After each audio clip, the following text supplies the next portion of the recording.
Mstari wa 19 anasema watu wa mjini wakamwambia Elisha, angalia twakusii mahali pa mji huu ni pazuri kama bwana wangu unavyo, lakini maji yake hayafai na nchi huzaa mapooza. Akasema, nileteeni chombo kipya mkatie chumvi ndani yake. Wakamletea. Akatoka akaenda mpaka chemchemi ya maji, akatupa ile chumvi humo ndani, akasema, Bwana asema hivi, nimeyatakasa maji haya, hakutatoka huko tena kufa wala kuzaa mapooza. Hivyo yale maji yakapona hata leo, sawasawa na neno la Elisha alilonena. Nataka kusema hapa Elisha anatumia chumvi. Lakini hakudumu na chumvi. Tunaenda kwa ufunuo. Shida moja, kila mtu leo akiumwa, mchawi amerusha mchanga kwenye bati, unarusha chumvi. Leo pembeni ya kizingiti unarusha chumvi. Leo umekaa huyu unamwambia nunua chumvi anywe. Sasa hii inakuwa shetani anaingilia pale, kanakuwa ni kamiungu fulani, kamiungu kachumvi. Sasa na shetani ametumia hiyo mbinu sana. Tukumbuka kwamba Elisha alipotumia chumvi, tunaweza kuona sura ya 4 hiyo hiyo Wafalme wa Pili sura ya 4 na ule mstari wa 29. Biblia inasema, ndipo Elisha akamwambia Gehazi, jikaze viuno vyako, ukachukue fimbo yangu mkononi mwako, uende zako, ukikutana na mtu usimsalimu, na mtu akikusalimu usimjibu, ukaiweke fimbo yangu juu ya uso wa mtoto. Sasa hapa hatumii chumvi tena. Tayari ni ufunuo mwingine. Tunatembea kwa ufunuo, kwa kupokea mbele za Mungu. Si mafuta tu, si chumvi tu. Hapa anatumia fimbo. Shika hii fimbo, na akampa masharti. Usisalimie mtu njiani, na akikusalimia usimjibu. Tayari anatumia, na alipofika basi. Na tukiona tena sura ya 5 tunaweza tena kuona anatumia kumwambia Naaman, shuka Yordani mara 7, ukoma wako utapona. Hatumii chumvi, hatumii fimbo. Sasa yuko ufunuo mwingine. Amen. Teremka Yordani mara 7, na ndipo ukoma wako utapona. Amen. Leo ziko dini za kubatiza mara 7. Huko wengi anaulizwa ulibatizwa wapi? Pentecoste pale. Hata ile ni mapepo tu. Yordani, batizwa. Kumbe Elisha alishatoka saa nyingi hapa. Sasa shetani anaweza kukushika sehemu kwa kutumia tu chumvi au mafuta. Sura ya 6 tunaweza tena kuona sura ya 6 Elisha anatumia tena kitu fulani. Anasema sura ya 6 mstari wa 5, Biblia inasema, lakini mmoja wapo alipokuwa katika kukata boriti, chuma cha shoka kilianguka majini. Akalia akisema, ole wangu bwana wangu, kwani kiliazimwa kile. Mtu wa Mungu ambaye ni Elisha akasema, kilianguka wapi? Akamwonyesha mahali. Akakata kijiti, akakitupa pale, chuma kikaelea. Akasema, kiokote. Basi akanyosha mkono akakitoa. Sasa unaona, anakata kijiti. Hatumii tena chumvi, hatumii tena fimbo, hatumii tena kuteremka Yordani mara 7. Tayari ameshaondoka. Roho Mtakatifu ameshampeleka kwa ufunuo mwingine. Na hapo ndio wengi wanakosea. Hata huduma leo zimekuwa kama za kawaida. Kila mahali ukute Muislamu, mafuta ya anointing. Ukikuta Mroma, mafuta ya anointing. Ukikuta mpagani, mafuta ya anointing. Wanakaa tu wakifikiri na chumvi, kwa kuwa wamesikia. Na ndio maana magonjwa yao hayaponi. Wengine utakuta wanateseka kwa sababu ya dhambi. Ukimkosa Mungu, Mungu anakuchapa fimbo ya chuma. Kwa hiyo ukitengeneza tu utapona magonjwa bila kuombewa, bila kuweka chumvi, bila kwenda kushuka Yordani mara 7, utapona ukitengeneza. Basi kwa hiyo kuna uponyaji njia nyingi sana, na hilo ndio litatufanya tuombe na kuwa karibu na Mungu, kutengeneza utakatifu, kuwa utakatifu, tusiiguse dhambi na tukemee dhambi.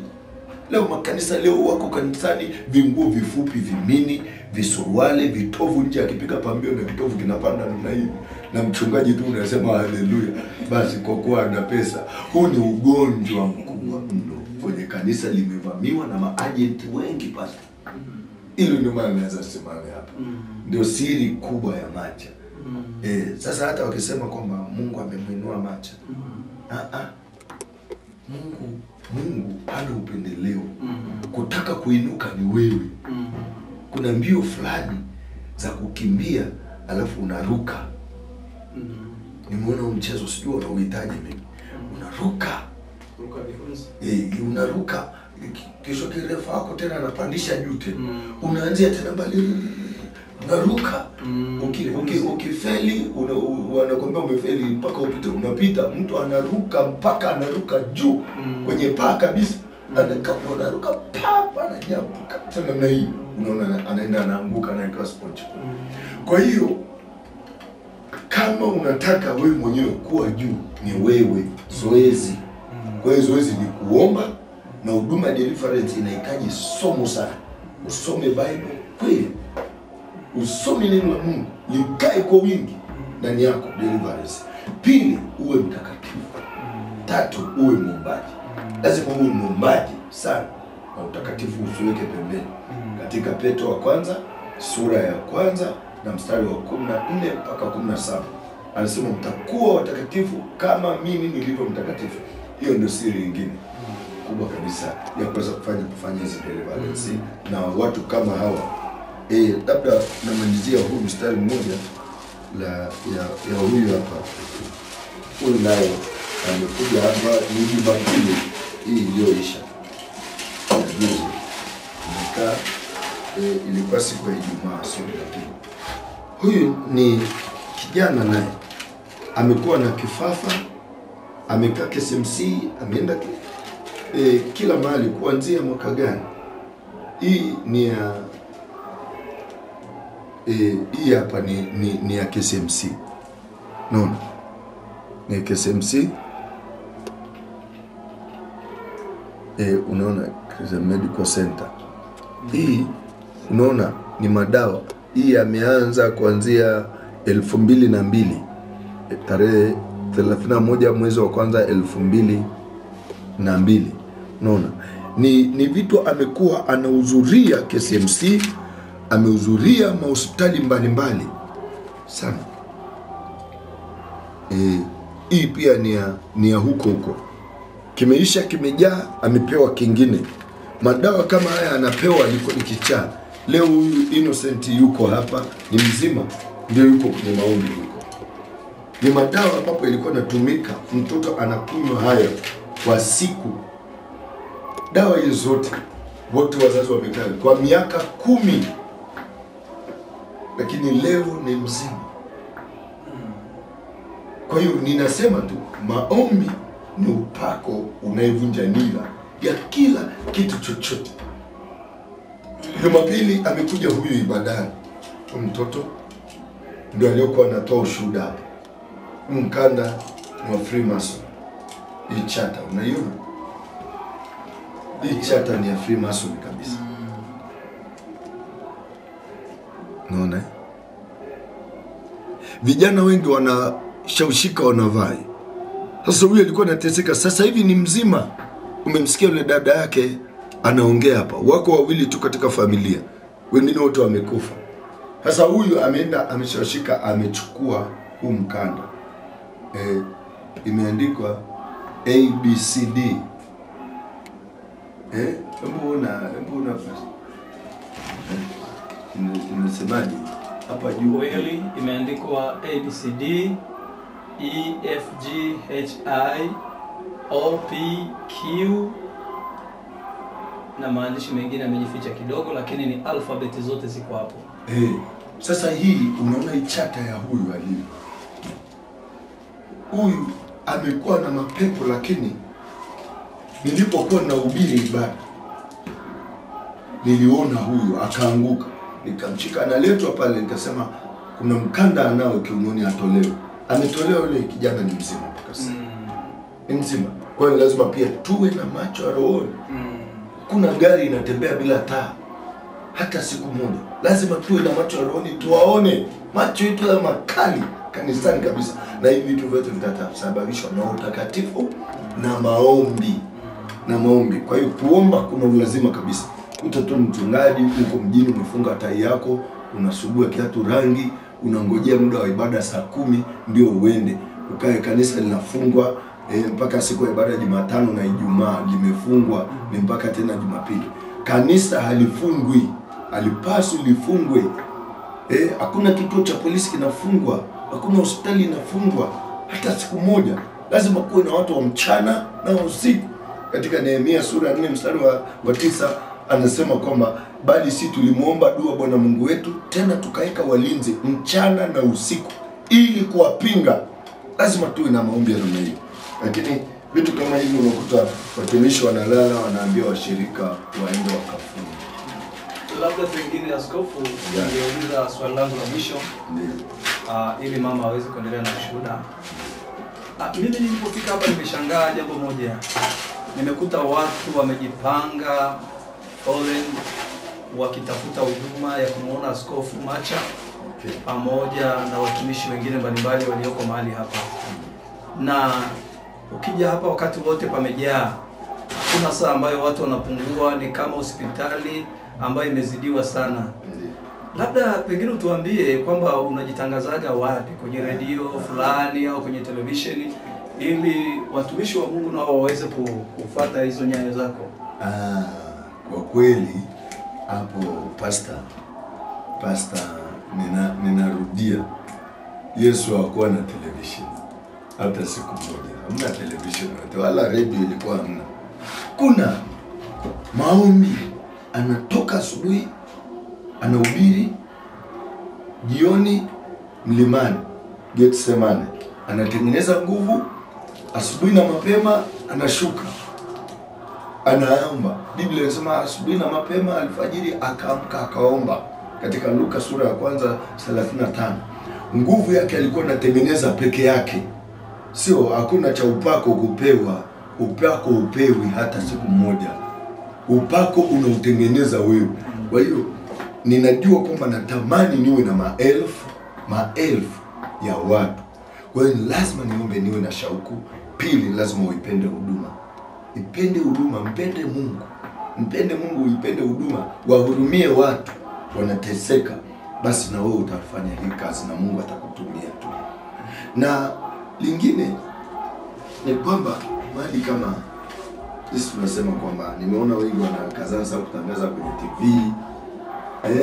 Basi wanasema hivyo, tena kule wanasema wala mimi hivi, nani ameweza kutangaza muda mrefu? Wewe usijivune. Usiangalia, usiwe Lucifer. Lucifer alijivuna na alishushwa na akapotea moja kwa moja. Hiyo kazi haikusema.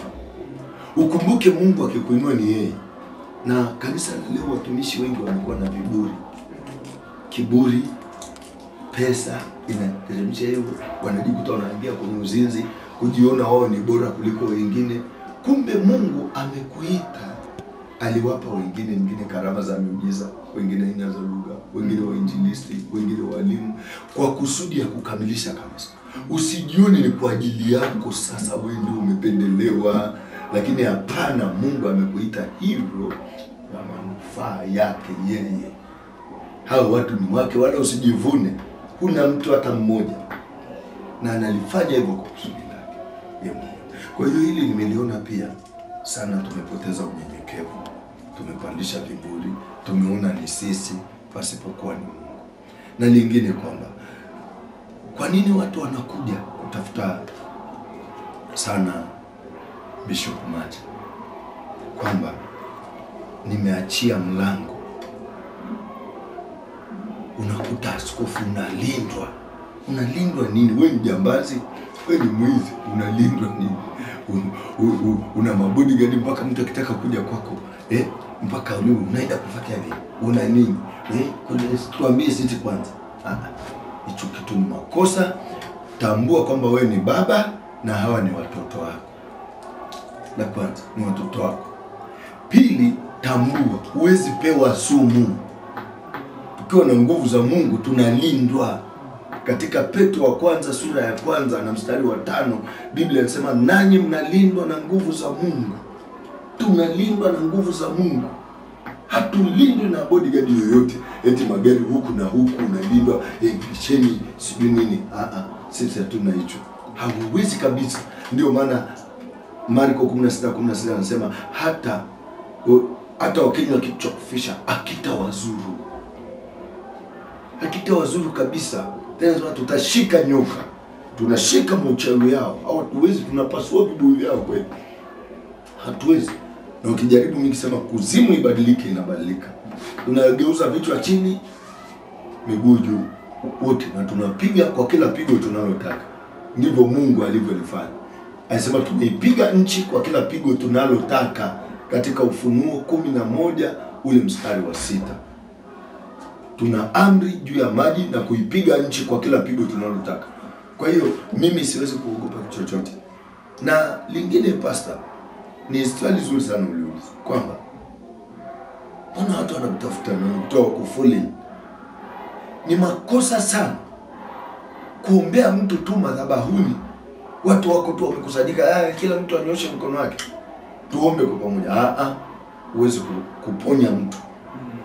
Hiyo ni makosa. Ni kama mtu anakwenda kwako dokta, alafu wewe dokta unasema wote mnaumwa, haya wote kaeni kwenye chumba cha sindano, foleni moja, kila mtu aweze kuchoma tu sindano. Anayeumwa tumbo, choma sindano. Anayeumwa kichwa, choma sindano. Anayeumwa miguu, choma sindano. Sasa hiyo ni makosa makubwa. Ni lazima tukae na mtu, tumsikilize, aeleze ugonjwa wake na tena uandike. Ili ujue na wewe unatoa dawa ipi. Wewe ni makosa pia kanisa lisio na deliverance. Yesu hakuwa na mahali pa kulaza kichwa hata siku moja. Hata siku moja. Tena anakazana anasema huu ni mchana, yakipasa kufanya kazi maadamu ni mchana. Usiku waja asipoweza kufanya kazi. Alikuwa anafanya kazi sana Bwana wetu Yesu Kristo, na kama mkuu wa manabii wote. Na sisi tunapaswa kuchukua nyendo zake. Ingawa hatuwezi, miili yetu dhaifu, hatujafika kiwango, yule alikuwa ni Mungu. Lakini kwa hivyo basi anatutia nguvu hata kwa hilo chache. Tunapaswa tumuombe atutie nguvu sana tuweze kubeba mizigo ya watu kama hao. Tuweze kuwaombea watoke kwenye mateso, uhakikishe mchungaji kama mshirika kama huyu anakwenda hospitali, tufunge hiyo njia, madawa kama tupa kule, choma moto, hakuna tena kuugua katika jina la Yesu. Inawezekana. Inawezekana kabisa. Kama hao wametuweka mizigo yao, wamekwenda. Alafu waombee wapate kazi. Na uende kwenye kazi zao, kwenye sati zao uziombee. Basi sasa wewe subiri madhabahuni. Wala usubiri sijui lete sadaka, sijui umekuwa mchoyo. Achana na hicho. Wewe ukimpa ng'ombe pumba, umpe nyasi, umpe maji na jiwe la kulamba, jioni anakuita. Maziwa mengi. Ukichelewa yanamwajika tu yenyewe. Kwa sababu anapata huduma. Sasa wewe hujui hata kazi ya mshirika. Hujui anafanya kazi, yeye ni mgonjwa, kila saa ni kulala kitandani, wewe Jumapili toeni. Ndio maana hakupea nini? Ni mgonjwa, wewe ndio mgonjwa. Na mshirika atakupanya. Kwa hiyo ndio shida kubwa ya kanisa la leo. Natamani sana ningeona watumishi wa Mungu tunaenda pamoja. Mbona niko na watumishi karibia 7 hapa 8 wako hapa. Lakini wanakula, wanavaa na wameingia, hakuna aliyomwajiri, hakuna ninayemlipa mshahara. Wote nimwambia kazini na watreni, ingia kazini, bandua pepo hapa. Wanabandua pepo, wanakula nyama. Na ndio principle ya Yesu. Labda askofu, neno la mwisho kabisa. Unajua jinsi unavyoendelea kuelezea na mimi natamani kujua zaidi. Na ninajua hata mtazamaji pia na yeye anatamani kujua zaidi. Kwa sababu kwa kweli ni siri kubwa unaeleza ambayo watu wengi hawajui.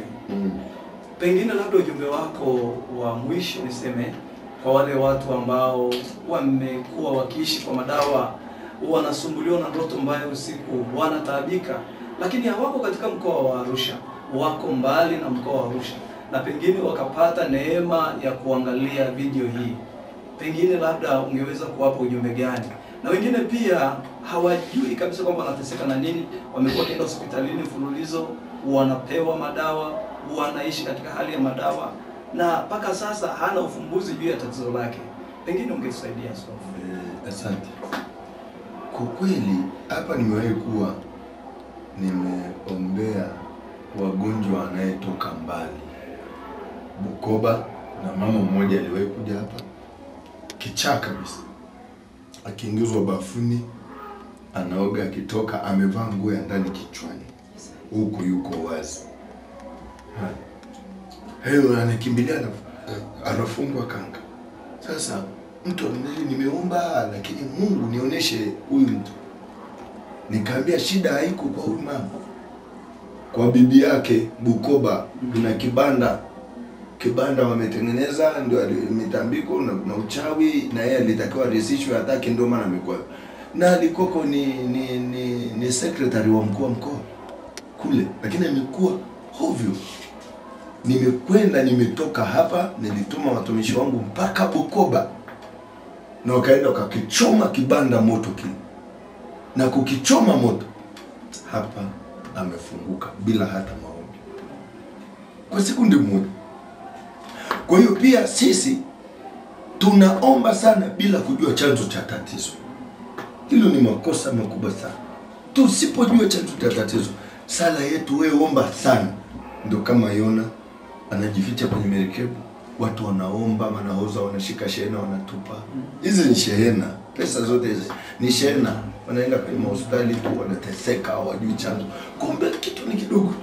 Kwa hiyo watu kama hao tuna contact za simu, tunawezekana kabisa tukawapa namba za simu wakazisoma kwenye video hii, tunawasiliana. Kuna wengine nimewahi kuomba kwa dada mmoja yuko Uingereza, anaitwa Helen, amekaa mpaka anafika miaka 50 hana mme, uvimbe uko tumboni mkubwa. Ilibidi tu nimwambie shika maji hapo uliko. Alikuwa anafanya kazi uwanja wa ndege kule Uingereza, ana pesa, ni msomi, lakini tumbo limejaa. Hamna mume, hakuna nini, pamoja na pesa zake. Lakini kwa sekunde moja niliombea maji, wakati anakunywa alianguka chini. Nasikia simu, pepo zinalia kwenye simu. Uingereza niko hapa. Dakika anazinduka, anapona. Jini mahaba nilikuwa nimemshika, limemzuia kuolewa na limeweka uvimbe ndani. Matokeo yake nimeomba, sasa hivi ana mume mzuri. Katika pamoja na miaka yake 50. Hakuna lisilowezekana. Amen. Hakuna lisilowezekana kwake, amini. Ana mume na wamekuja Dar es Salaam, wamejenga nyumba self kubwa na garden kubwa kama heka moja.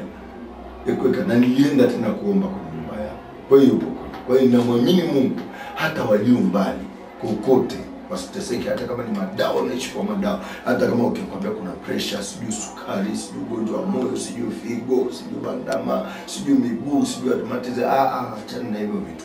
Sisi unaenda kama imeshindikana huko, njoo kwa Yesu, yeye ndo anabeba hii mizigo. Amen. Yeye ndo anaweza kukuponya. Kwa hiyo kwa hili mimi nashukuru, na hata sasa hivi nitasikiliza huyu mama ambao tunataka tuombe, nijue jinsi ya kuvunja vitu. Huyu mama ameteseka sana. Ameteseka, amekuwa kwenye kifungo. Hapa yuko na mtoto wake. Alikuwa anatumikishwa, yeye anamfanyia mambo ya ajabu, kumbe sio yeye. Yeye naye ajui. Na akajikuta anaolewa katika familia ya kiganga, naye mwenyewe akajikuta ni mganga tayari. Lakini amekuja hapa. Leo inaweza kuwa siku ya ngapi? Siku ya 6 leo. yuko hapa.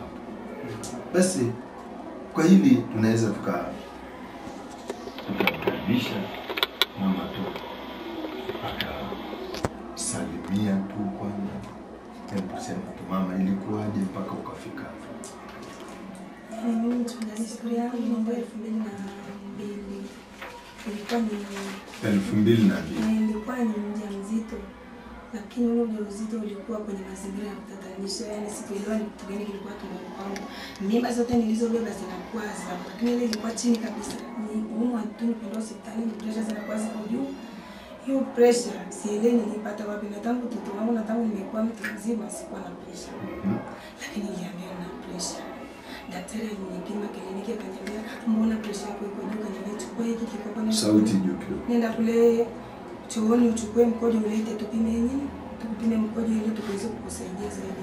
Nilipofika kule chooni nikachukua mkojo, nikaja nao, akaja akapima tena pressure, akaniambia mbona imeongezeka? Nimepaniki. Nikamwambia nitakuwa nimepaniki kwa sababu nimeshtuka, kwa sababu mimi sijui pressure ikoje. Basi nikapima hapo, nikaendelea na maisha, niambia pressure yako iko juu, unatembea huko juani, unaweza kuanguka sasa hivi. Lakini sikuwa naanguka wala sikusikia kizunguzungu, natembea na pressure iko juu 18. Pressure 18 sijui sana. Nikatembea nayo. Nikaja nikapima nikakuta iko 200. Nikaja nikapima ile inashuka iko 16. Wakati mimi tayari nimeshajifungua mtoto ambaye sio riski. Pressure imeunguza ile kondo la nyumba, ile la mtoto. Ikabidi mtoto akafa. Mtoto akafa na nimekaa naye zaidi ya siku 2 tumboni.